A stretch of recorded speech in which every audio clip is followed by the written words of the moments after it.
I know it's been a while. I just caught up with me. I'm like, wait a minute. I haven't done any JLJ this evenings or JLJ after darks in a while. I started up the really quick James Lott Jr. show. So if you've been watching that on Saturdays, I've been giving you a slice of my life. So much has been going on, folks. So that's why I thought, here's where I can come on and talk to you guys about kind of what's been going on. Because you've been seeing bits and pieces. So I can explain. I know my head's cut off. My hair's a little crazy, so yes. Today's Monday. Now this is for Tuesday. In mid-July. We are literally mid-July. July 15th for you guys is mid-July. And it's been a rough month already. So, for me and my brother and my sister and everybody, it was my mom. My mom took a turn for the worse. It was, one of those up and down things that happens with older parents. Turns out so she hasn't been herself the last month or so. Even more than that, but last month for real. Like I could have conversations with her. She was speaking gibberish. She wasn't eating, the whole thing, losing all this weight. She actually brought up, I want to go see a doctor. Okay. So we had a first set up. I have access to, she has Kaiser, I have access to her portal. So I set up everything for her. I said, girl, I'll take care of it. Do not worry. I set up the appointments. They were like, let's do a telehealth visit first. Because there's sometimes, takes forever to get appointments with your actual doctor. That's something that I have to go through myself, my own doctor. I have my own doctor visit next week. But it's like, it just takes forever to get people to get in there. So we did telehealth first. I said, just pick any physician. And it's one of those where I bring my laptop over, we sit down, and a doctor comes on, and he look at us. The camera's on, look at her. I sat next to her, and, and then the doctor was like, everything you're doing, James, is great. I said, I'm a former nurse and the whole thing. But I said, let's bring her in. Order a day where she gets labs done, everything. Lab, urine, blood work. And then we made an appointment with her actual doctor. So we did that. So we go in last Monday, actually a week from today. Yes, this week from a week ago today. Go in.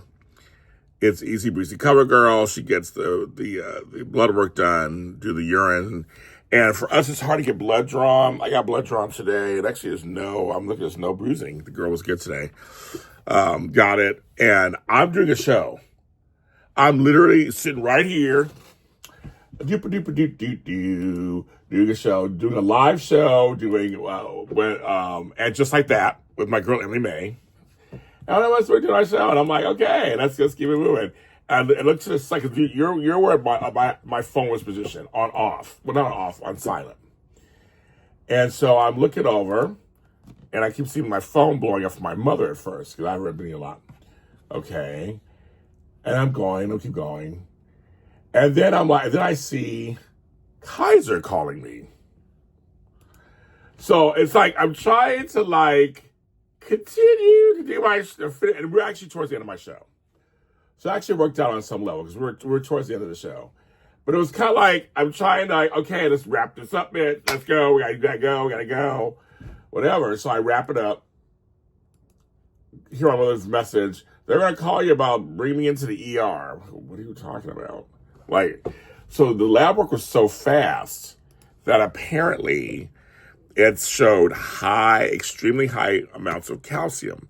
I've never heard this before because I don't know everything in nursing, but I was just like, high amounts of calcium? That's something new. And they said, yes, it's high amounts of calcium, and that's dangerous. And we got to bring her in now. We already have the Kaiser ER set up, and you come in and all that stuff. So I have to get on the phone, grab my sister. I just grab whatever I had on me, run out the house.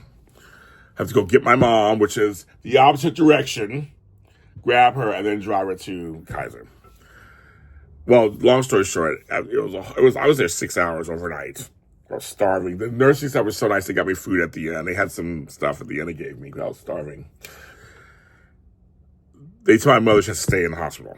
She was in the hospital all week. Just she's now home. All last week she was in the hospital. And they were treating her for several different things: low kidney output function, high calcium, dehydration, food, everything. So long story short, slowly but surely, she starts to come back to us. And like right now, she's still super skinny and everything, but she is coherent. We can have a conversation with her again. I didn't realize how much I always went over things. Like we were trying to work together. So I was trying to help her out. I would have like you, a regular conversation. So the bill went out today. She couldn't comprehend me saying the bill went out today. She would speak gibberish to me, or she would just mumble. There was so much. It was scary. I was like, is this now our new normal? Now I can talk to her again. We ordered some food for her. She's eating again a little bit. So it's like, wow. So my mother her instincts were correct. Because I always think I think it's part psychological also, but there was some part physical going on. So we have to monitor it. We don't have really a diagnosis. We don't know why it happened. We still have tests to come back. They've said some things. I'm not sure. I'm not saying them out loud here. I don't want to say them out loud here, what it could be causing it. We're going to think positive that it isn't those things. And so that's taking a lot of my time. My brother and I, our time, because she has a dog, she has turtles, trash, things that go on. So it was like we had to between us two, we were running 2 households. Plus, my brother works full time. I'm working full time, my business, and going to see her, being there for all her doctor stuff, being in contact with them. One thing I was mad, they didn't contact me when they discharged her. They didn't contact me, pissed me off. But other than that, they were in constant contact with me. The constant worry and just anxiety of the whole thing. So it was a long week. But it was also a long month, a long June into July.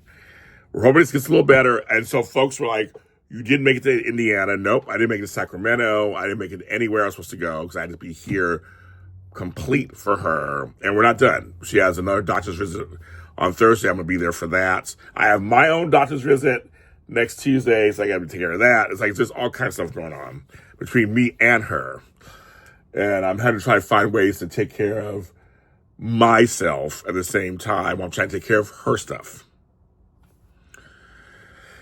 Does this sound exhausted? I'm exhausted. I haven't had a good night's sleep in weeks. I sleep. So I'll make that clear. I do fall asleep. And I go hard for an hour or two here and there. But it's just, I don't have any peaceful sleep. I don't know when that's going to ever happen. Because I'm in this season right now of my mom, what's going on with her, and trying to handle all the things that's going on with me too at the same time. So we'll see. I appreciate all the love and prayers and thoughts and people reaching out to me. Thank you so much. I have some folks in my life that are great, that come to my rescue when I need them. She has a few folks in her life that are good too. It's just been something else. Now I'm going to get ready to go to my eye doctor appointment for myself. I'm getting new glasses, so I need to get new eyes. I get new eyes, whatever that means. So some more of these episodes are coming back to you. I forgot. I totally forgot my JLJ This Evenings After Darks. So they're returning. Sorry, because I was doing them every day for a while, remember? Got a lot out of the loop. Life does happen away, right? It gets in the way, and you got things you got to do. But I'm going to continue to keep you guys informed. More episodes just coming back. I'll talk to you next time.